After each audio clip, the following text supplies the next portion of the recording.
एक ऐसी फिल्म में जहाँ या तो गंडासा चलता है या रोमांस, कमली जैसी फिल्म बनाने का ख्याल कैसे आया? कमली इज़ अ रोमांस।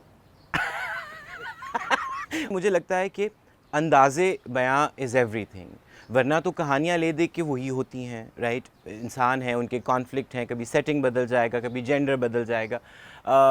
उसमें बहुत सी लेयर्स हैं, जिसमें मिस्ट्री भी है, जिसमें कुछ साइकोलॉजिकल भी है, उसमें डार्क ड्रामा भी है, बट उसमें वो कंपोनेंट्स भी हैं जिनको आमतौर पे आप रोमांस या मेन स्ट्रीम से एसोसिएट करते हैं। तो मुझे लगता है कि शायद अब वो वक्त आ गया है जहाँ इतने एतराज़ात हमारी ऑडियंस अब करने लग गई है कि 2022 का या नई सदी का सिनेमा कहाँ है।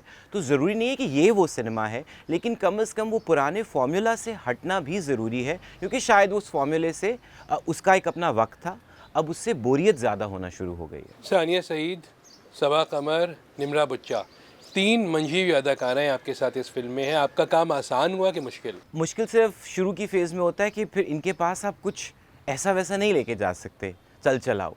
तो वहाँ तक मुश्किल सिर्फ ये होता है कि नहीं, कुछ ऐसी चीज़ अब ऑफ़र की जाए जो उनके कद को मतलब उसके क्या कहना चाहिए, शायान शान भी हो, और बाकी उसके आगे तो फिर आसान ही आसान है, मौजें ही मौजें।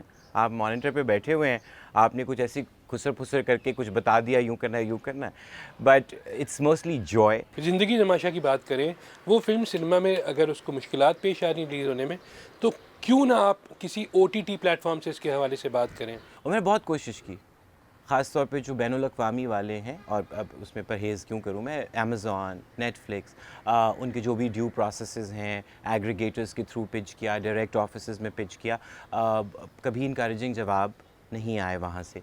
वो किस्सा तो वो हो गया। जो हमारे प्लेटफॉर्म्स हैं अभी यहाँ के, वो मुझे लगता है कि अभी वो थोड़ा अभी बिल्कुल अर्ली ग्रोथ के फ़ेज़ में हैं। वो चूँकि नॉट दैट कि उसका नुकसान तो चले हो गया, और वो कोई बहुत मेगा बजट की फ़िल्म नहीं थी, लेकिन फ़िल्म कुछ ना करते भी करोड़ों की बात बन जाती है। तो मुझे शायद वो कहीं एक था उम्मीद कि अगर OTT पे भी जाए तो हम एक डिजिटल प्रीमियर कर रहे होंगे इसका, तो पैसों की हद तक भी और अप्रोच की हद तक भी। तो अभी लोकल प्लेटफॉर्म्स ऑनेस्टली मैंने एक्सप्लोर नहीं किए, लेकिन इंटरनेशनल की तरफ से एक बड़ी डिसअपॉइंटमेंट थी। मैं चिढ़ने लग गया था जब लोग कहते नेटफ्लिक्स, मैंने कहा नेटफ्लिक्स को मेरे इंतज़ार में बैठा हुआ है, या नेटफ्लिक्स तड़प रहा है कि ज़िंदगी तमाशा हमें दे दो। और आई रिपीट, 2020 में भी मेरे पास सेंसर क्लियरेंस थी, मेरे पास अब भी सेंसर क्लियरेंस है मेरे पास, उसके बाद सेनेट की भी क्लियरेंस है। सो टेक्निकली हम क्लियर में थे। खौफ और धमकी एक अलहदा चीज़ है। एज ए डायरेक्टर आप एक मुअम्मा हैं। कभी आखिरी स्टेशन जैसा मुश्किल ड्रामा, कभी शाशलिक, कभी आप जो हैं और हमसफ़र बना दिया आपने, ये सारे, कभी शहरेज़ाद कर दिया, तो ये सारे ड्रामे अलग अलग हैं। कैसे करते हैं ये? देखिए, मैं ख़ुद तो अपने काम को एनालाइज़ नहीं करना चाहता, लेकिन मैं सिर्फ ये चाहता हूँ कि ना कामयाबी आपकी, ना आपकी नाकामी, बस आपके अंदर से किसी भी आर्टिस्ट के अंदर से ये चीज़ ना निकाल दे कि मुझे एक्सपेरिमेंट करना है। क्योंकि वही बात कि अगर हमसफ़र के बाद मैं फिर दोबारा हमसफ़र ही बनाता रहूँ, या आखिरी स्टेशन के बाद भी मैं आखिरी स्टेशन ही बनाता रहूँ, तो वो तो मुझे भी मज़ा नहीं आएगा। इसलिए for the lack of a better word, genre to genre मुझे स्विच करना अच्छा लगता है। कुछ एक दो हैं जो मुझे नहीं आती बनानी, मतलब मिसाल के तौर पे मेरा बड़ा दिल चाहता है कि मैं साइंस फ़िक्शन बनाऊँ, लेकिन मुझे पता है वो अभी शायद उसके लिए मुझे खुद को एजुकेट करना पड़ेगा। मे बी कोई हार्डकोर एक्शन थ्रिलर मुझे बनाने का दिल चाहता है, लेकिन मुझे पता है कि वो मैं नहीं बना सकता। आई फ़ील बस आपकी कामयाबी और आपकी नाकामी आपको बुज़दिल ना बनाए बस, और दोनों हो जाता है कभी-कभी। आप डर जाते हैं कि अब दोबारा फ़ेल तो नहीं हो जाएंगे हम कामयाब होने के बाद, या नाकाम होकर आप इतने वो मायूस तो नहीं हो जाएंगे कि मैं, आई थिंक वो अल्लाह का शुक्र अभी तक नहीं हुआ। छोटे-छोटे रिस्क, इसलिए कभी टीवी में नहीं ले पाता तो फ़िल्म में ले लेता हूँ, फ़िल्म में नहीं ले पाता तो थिएटर में कर लेता हूँ। इसीलिए मेरे ख़्याल में फुदकता रहता हूँ इधर-उधर। ਤੁਹਾਡੀ ਇੱਜ਼ਤ ਸਾਡੀ ਇੱਜ਼ਤ ਹੈ। ਅੱਲਾ ਦਾ ਸ਼ੁਕਰ ਹੈ ਮੈਂ ਵੇਖਿਆ ਹੈ, ਕੋਈ ਅਣਜਾਣ ਨਹੀਂ। मेहरबानी फयाज जी। कोई गल नहीं। इधर उधर फुदकने की बात की, तो अब आप फुदक के अचानक कान फिल्म फेस्टिवल चले गए। वहाँ जाके जो पहली पाकिस्तानी फ़ीचर फिल्म नुमाइश हुई जिसकी, उसके को प्रोड्यूसर आप, स्टैंडिंग ओवेशन जिस फिल्म को मिला, को प्रोड्यूसर आप, और जाते जाते एक नहीं 2 अवार्ड्स ले लिए, उसके भी को प्रोड्यूसर आप।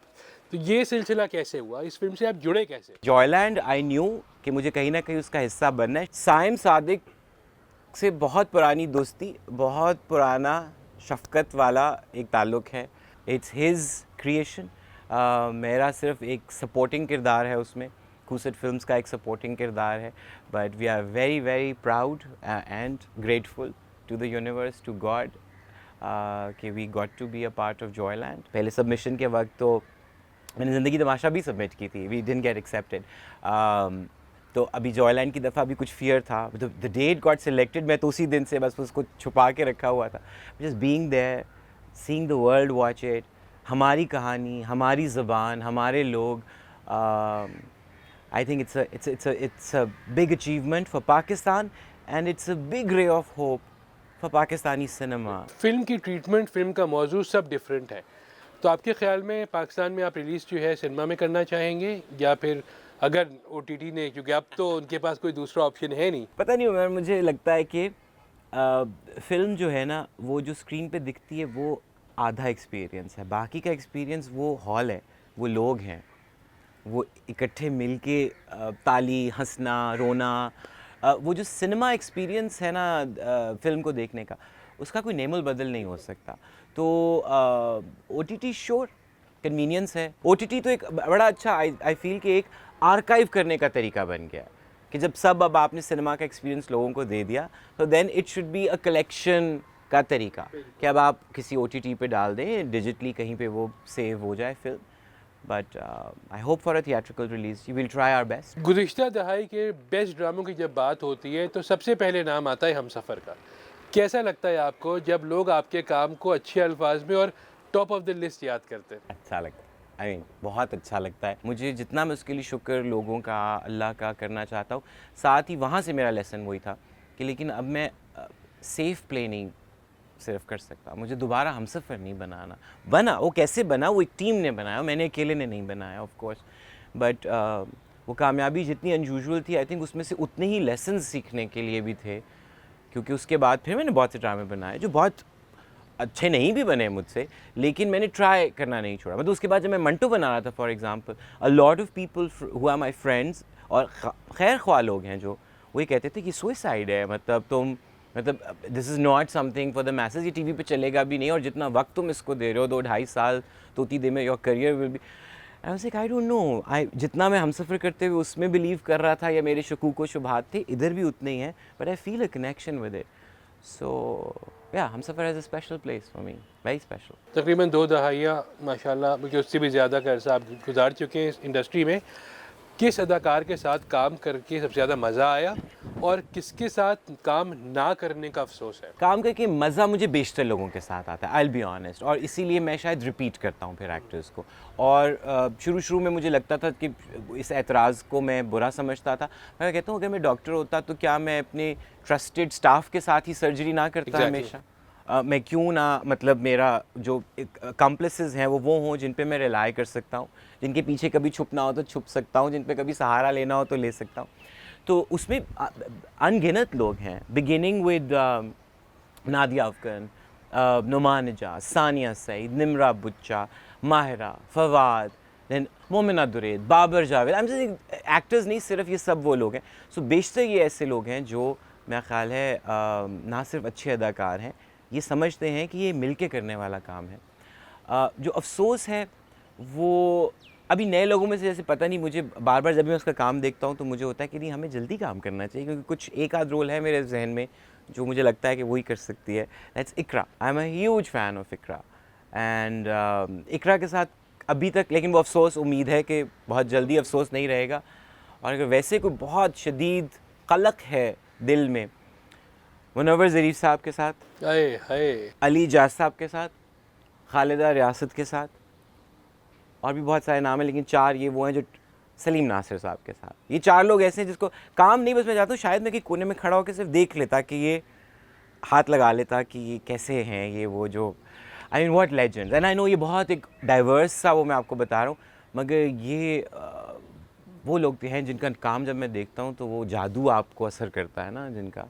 And there many more to be honest. Irfan साहब के इंडस्ट्री में होने से आपको फ़ायदा हुआ कि नुकसान? शुरू में ऑनेस्टली फ़ायदा हुआ। वो इसलिए हुआ कि वो शायद वो दरवाज़ा जहाँ तक पहुँचना, आप सोचें कि एक ऐसे इंसान के लिए जिसका कोई ताल्लुक़ नहीं है, वो थोड़ा आसान था मेरे लिए, डेफिनेटली। मैं ये नहीं कहूँगा, मेरे नाम के साथ खूसट था तो अगर किसी ड्रामे में 4 नए लड़के इंट्रोड्यूस हो रहे थे तो मेरा नाम ऐਵੇਂ ही ऊपर डाल देते थे क्योंकि इरफान खुसर का बेटा है तो चलो। तो आई एम सेइंग उस तरह की चीज़ें थी, बट नुकसान तो नहीं कहूँगा, लेकिन ज़िम्मेदारी भी उतनी ज़्यादा थी। शुरू में क्रिटिसिज्म भी उतना ही ज़्यादा था, और मतलब जब मैं 19 साल का भी था तो मेरा कंपैरिजन अब्बा के मतलब 19 साल के या उससे ज़्यादा के तजुर्बे के साथ किया जाता था। अगर शाशलिक वाले सरमद खूसट से कहीं मुलाकात हो जाए चलते फिरते, उसे क्या मशवरा देंगे? मुँह इतना क्यों बिगाड़ते हो? I don't know, I look at my older work and I was like, ये रबर का मुँह क्यों बना हुआ है मेरा? आई वाज लाइक, आँख इधर जा रही है, क्या हो रहा है? क्योंकि वो थिएटर से ज़्यादा वो थी, तो थिएटर में वो एक होता है, आपको ज़रा 2 पॉइंट एक्स्ट्रा करना होता है। और मुझे आज तक बहुत प्रॉब्लम है जब मैं खुद एज एन एक्टर मॉनिटर पे अपने आप को नहीं, वो मंटो ने तो सारा वो मेरा ख्याल है वो निकाल दिया ना, क्योंकि उसको 2 साल एडिट किया तो अपनी ही शक्ल रोज़ देखनी पड़ती थी, तो मैं मॉनिटर पे भी नहीं देखता था अपनी परफॉर्मेंस को ज़्यादा। तो हाँ, चीकू को मैं यही कहूँगा कि अच्छी बात है क्यूट बनना, लेकिन क्यूट इतनी शक्लें बनाए बगैर भी बना जा सकता है।